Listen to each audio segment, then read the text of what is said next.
सावन के स्टेशन पर रुकने वाली रेलगाड़ी का नाम है हरियाली तीज। प्रसन्नता के प्लेटफॉर्म पर मेहंदी रचे हाथों के साथ बालिकाएं, युवतियां और सुहागिनें आभूषण और नए परिधान पहने हुए त्योहार की ताजगी के साथ उतरती हैं, तो सारा वातावरण हर्ष का हिंडोला हो जाता है। इस बार लगता है कि कुदरत करिश्मा करने वाली है। हरियाली तीज के साथ ही मीठी ईद भी आने वाली है। कुदरत की कृपा रही तो 9 अगस्त को इन दोनों त्योहारों का मिलन हो जाएगा। मीठी की ट्रेन आते ही सावन के स्टेशन की बजाय जोश और जज्बे का जंक्शन हो जाएगा। अगर चांद रूपी गार्ड हरी झंडी नहीं दिखाता है तो ईद की ट्रेन आउटर पर रुकी रहेगी। तीज स्टेशन पर होगी, ईद उसके साथ नहीं, लेकिन आसपास होगी। सौहार्द का आसपास होना भी तो साथ साथ होना ही है। पैरा सावन माह के शुक्ल पक्ष की तृतीया तिथि ही हरियाली तीज कहलाती है। राजस्थान, मध्य प्रदेश और उत्तर प्रदेश में इसे विशेष रूप से मनाया जाता है। जिस लड़की के विवाह के बाद पहला सावन आया हो वह ससुराल में नहीं रहकर इस तीज को अपने पीहर में पहुंचती है।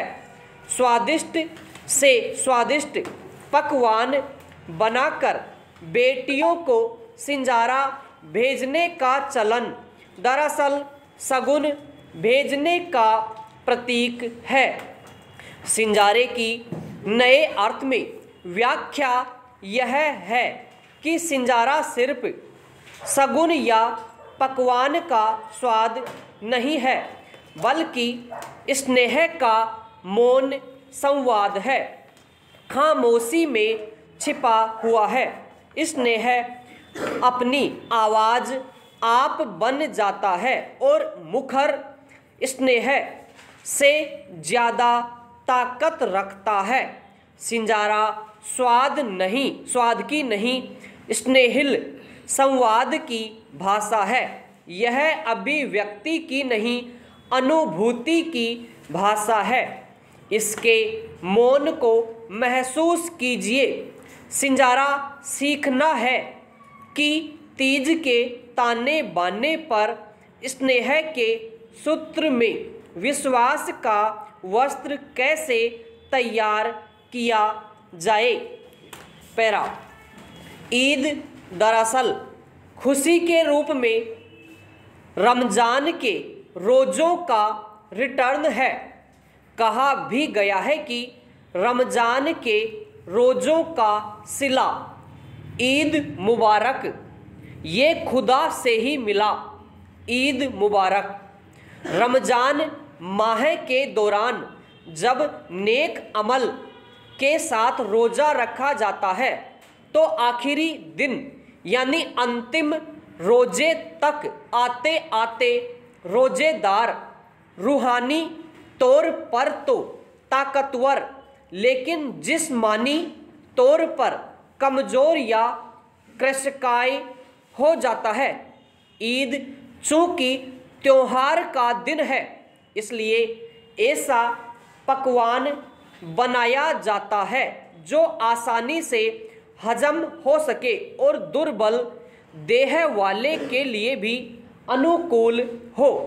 सेवइयाँ इसीलिए ईद पर पकाई जाती है और खाई खिलाई जाती है।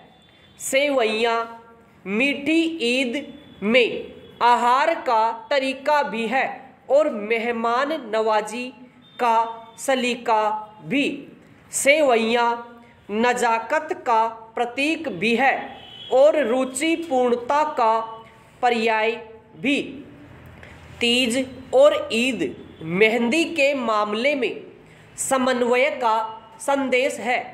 तीज पर बालिकाएं स्त्रियां अपने हाथों पर अलग किस्म के बेल बूटे या अन्य कलात्मक आकृतियां बनाती है। तो ईद की पूर्व संध्या पर मुस्लिम बालिकाएं व स्त्रियां भी हाथों में मेहंदी लगाती है। यद्यपि इस्लाम में धार्मिक आधार पर मेहंदी लगाने को नहीं कहा गया है, लेकिन यह स्वतः ही ईद पर बालिकाओं व स्त्रियों की प्रिय परंपरा बन गई है। हकीकत तो यह है कि मेहंदी की महक हरियाली, तीज और मीठी ईद की साझा विरासत हो गई है, किंतु इस दौर में मेहंदी की परंपरा के धरातल पर परखने के साथ साथ हम वैज्ञानिकता की कसौटी पर कसे तो एक नया और महत्वपूर्ण अर्थ निकलता है। वह यह है कि मेहंदी बता रही है कि उसके पत्ते पिसने का दुख सह कर भी लगाने वाले को रंग रचने का सुख देते हैं। संदेश यह मिल रहा है कि सुख दूसरों के लिए त्याग करने में है। यहाँ यह भी प्रेरणा ली जा सकती है कि तीज और ईद या ऐसे ही अन्य त्योहारों पर जिस प्रकार मेहंदी को लगाकर लगाने वाले खुश होते हैं, वे सीखें कि संघर्षों से जूझकर ही सफलता की मंजिल मिलती है। कहा भी जाता है, सुखी होता है इंसान ठोकरें खाने के बाद, रंग लाती है हीना पत्थर पे पिस जाने के बाद। पैरा यूं भी कहा जा सकता है कि हरियाली तीज त्योहार की नदी है जिसमें आनंद की तरंग की तैराकी चलती रहती है।